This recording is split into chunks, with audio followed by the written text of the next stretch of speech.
Espionaje. Alejandro Gell. Dos palabras que reventaron una historia que el Estado quiso esconder durante 20 meses. Un ministro convertido en símbolo del derrumbe económico, ahora presentado como traidor. Hoy vamos a desmontar el caso sin míticas, sin rumores, sin miedo a las piezas incómodas, la purga, la red de negocios, la fractura interna, el timón del huracán Melissa y la etiqueta que lo cambia todo. Quédate, porque entender esto es entender hacia dónde va Cuba. Desde el primer momento, lo que detonó este caso no fue una cifra, ni un fallo técnico, ni un documento filtrado, fueron dos palabras que alteraron el tablero entero, espionaje y Alejandro Gell. Un tecnócrata que durante años sostuvo la narrativa económica oficial aparece de pronto bajo una acusación que lo coloca al nivel de los enemigos del Estado. El contraste es la primera evidencia política. Un hombre que fue vocero permanente del ordenamiento, defensor de metas y reajustes, pasa sin transición del centro de la política pública a la categoría de amenaza interna. La pregunta inmediata es ¿por qué ahora? Porque el país atraviesa la peor crisis de productividad, inflación y deterioro de servicios desde los 90, y la figura del ministro que cargó con el ordenamiento era un punto de presión creciente.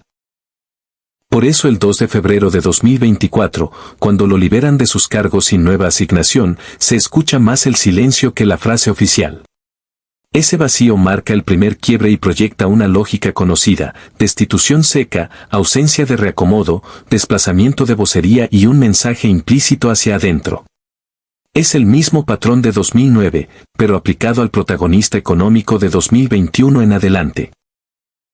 La purga no empieza con la acusación, empieza con la decisión de desconectarlo del sistema sin explicación. Y ese movimiento, que parece administrativo, es un cambio de fase. Lo que vino después convirtió ese silencio en antesala de un expediente mayor.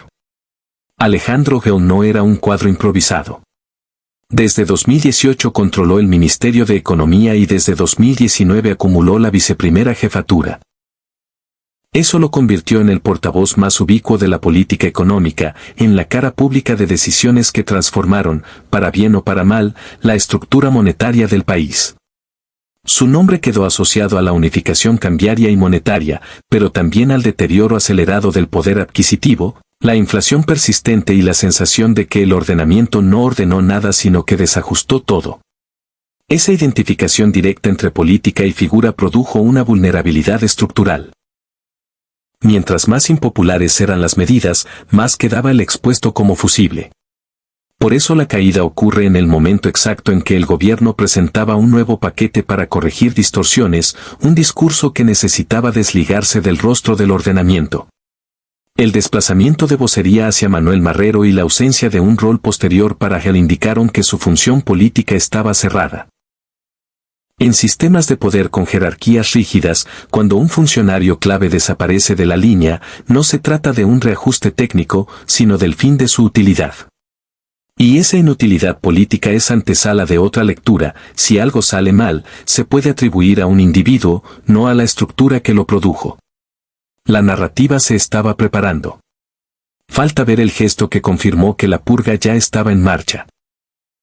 El 6 de febrero de 2024, cuando el ruido por la destitución aún estaba fresco, Díaz-Canel publica un mensaje de felicitación por el cumpleaños de Gell. Y Gell responde con absoluta normalidad. Esa interacción, que a primera vista parecía cordial, tenía otra lectura si se observa desde la lógica del control político: proyectar estabilidad hacia la nomenclatura y hacia los aliados, evitando filtraciones o movimientos defensivos antes de cerrar el expediente. Un gesto de todo está bien que, en clave de purgas anteriores, funciona como mecanismo de disuasión. La historia cubana tiene varios precedentes donde la cordialidad pública precede a la ruptura total. Poco después, el 7 de marzo, esa cordialidad se desvanece con la nota oficial que reconoce errores graves, admite imputaciones aceptadas por Gell y formaliza su renuncia al Comité Central y a la condición de diputado. Ese comunicado marca el paso del plano político al plano penal. Se quiebra la relación pública y el caso entra en el circuito del MININT. A partir de ahí, comienza el silencio, una señal inequívoca de que la investigación había sido absorbida por la contrainteligencia. Ese silencio de 20 meses no fue vacío, fue acumulación de piezas. Desde marzo de 2024 hasta octubre de 2025, no hubo una sola línea oficial sobre el paradero ni la situación procesal del exministro. Cuando un caso pasa al ecosistema de la seguridad del Estado, desaparece de la conversación pública. Lo que empezó como un escándalo de gestión se convierte en un proceso de alto nivel donde se negocian testimonios, se recogen documentos, se decide el alcance político del caso y se prepara la narrativa jurídica. Ese periodo coincide con la aparición de rumores sobre Villamarista, supuestas fotos penitenciarias, la detención de su esposa, la incomunicación de una hija y la confirmación de su hermana. Aunque cada dato tiene su grado de verificación, la acumulación de indicios construye un patrón. El caso estaba siendo tratado como una amenaza interna, no como un asunto de corrupción económica. Esa diferencia determina las reglas del juego y la forma en que se comunica, o se oculta, la información. El silencio no es falta de datos, es un recurso estructural. La nota de octubre vino a cerrar ese ciclo, pero abrió otro más explosivo. La nota del 31 de octubre de 2025 no solo presentó la acción penal pública, definió el relato. Los 10 delitos enumerados estaban organizados como una escalera ascendente. Primero corrupción clásica, malversación, cohecho, tráfico de influencias. Luego delitos económicos que involucran decisiones de política. Más adelante, lavado de activos, evasión y falsificación. Después, sustracción de documentos y manejo de información protegida. Y al final, espionaje. Esa progresión no es accidental, construye una historia que transforma a un ministro impopular en un actor que vulneró la seguridad nacional. En otro sistema, esa conducta podría tipificarse como revelación de secretos o corrupción agravada. En Cuba, la etiqueta que absorbe todo es espionaje, porque permite sacar el caso de la esfera administrativa y ubicarlo bajo control total de la contrainteligencia. Con esa etiqueta, las penas se expanden y el acceso público a información se contrae. El caso deja de ser económico y se convierte en una operación política. Esa transformación tiene un propósito que veremos. La economía cubana atraviesa una crisis de magnitud inédita. Productividad estancada, energía insuficiente, inflación crónica, mercado cambiario desbordado y servicios deteriorados. En ese contexto, la tarea ordenamiento se convirtió en símbolo del fracaso. Wahel, en su rostro. No era necesario construir un culpable, ya estaba disponible. El momento de la destitución coincide con el anuncio del nuevo paquete de corrección de distorsiones. Además, el desplazamiento de vocería hacia el primer ministro envió un mensaje claro. La crisis no es del modelo, sino de un individuo. Esa narrativa se acomoda a la necesidad política de mostrar rigor sin modificar la estructura que produce los problemas. El sistema encuentra funcional instalar a Hell como responsable de un deterioro que es previo y más profundo. El fusible se quema, pero la instalación sigue igual. Pero el caso no explica solo política económica. El relato oficial evita profundizar en las empresas, conexiones y actores alrededor de Hell. Sin embargo, múltiples investigaciones independientes dibujaron un mapa que coincide con los delitos anunciados. Una MIPYME agroindustrial en Ciego de Ávila con fuerte presencia mediática, sociedades inscritas en Cantabria, maquinaria adquirida en España y una mula detenida en Tampa con más de $100,000 después de decenas de viajes. Por sí solos, esos hechos no prueban la existencia de una red articulada de lavado y sustracción. Pero sí muestran cómo confluyen. Aprobaciones reguladas por el Ministerio de Economía, protección política para empresas seleccionadas, importaciones trianguladas, flujo de efectivo hacia el exterior y beneficios privados conectados a decisiones públicas.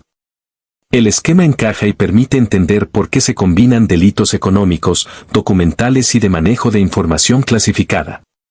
Lo que falta por entender es por qué convertir eso en espionaje. El elemento más opaco del caso es el receptor de la supuesta información clasificada. No hay y probablemente no habrá una respuesta oficial. En las purgas cubanas, esa parte se mantiene siempre en el terreno de lo no dicho. Hay teorías, vínculo con actores extranjeros, instituciones financieras internacionales, acreedores o incluso filtraciones a socios privados que buscaban ventajas competitivas. Dentro del sistema cubano, esa última es la interpretación pragmática. Convertir en espionaje lo que en otro código sería corrupción agravada permite trasladar el caso al MININT, evitar cualquier expectativa de transparencia y asegurar un rango de penas que puede llegar a la cadena perpetua o más. La etiqueta no solo sanciona al individuo, envía una señal disciplinaria a todo el aparato. Liderar cambios puede costar la libertad. Y esto conecta con el conflicto interno. Geo representaba, con límites evidentes, un intento de expansión controlada del sector no estatal. Esa apuesta chocaba con dos bloques, el conglomerado militar, que ve con recelo cualquier actor privado de crecimiento real, y la línea ortodoxa civil que Marrero encarna con su narrativa de corregir distorsiones. Cuando el ministro que empujaba esa expansión cae, el mensaje es directo: las MIPYMES operan bajo permiso político, no bajo reglas económicas. La detención amplifica el temor ya instalado: si tu padrino cae, tú caes. Esa dinámica frena reformas, inhibe el riesgo y refuerza el peso del aparato de seguridad como árbitro último. El MININT, con este caso, reafirma su capacidad de definir qué es un error administrativo y qué es un delito contra la seguridad del Estado. El momento del anuncio revela aún más. La Fiscalía publica su nota el 31 de octubre de 2025, justo cuando el Oriente se recomponía del huracán Melissa. La cobertura mediática estaba completamente enfocada en la emergencia. En comunicación política, este es el momento ideal para publicar información que no debe generar ruido. El caso queda enterrado entre reportes de rescate y daños. No es casualidad, es cálculo. Se minimiza el impacto inmediato y se evita que el tema domine la agenda. A partir de ahí, el caso queda en manos del Tribunal Supremo sin expectativa de audiencias públicas ni exhibición de pruebas. Las penas posibles son severas. El objetivo ya no es explicar la verdad, sino comunicar poder.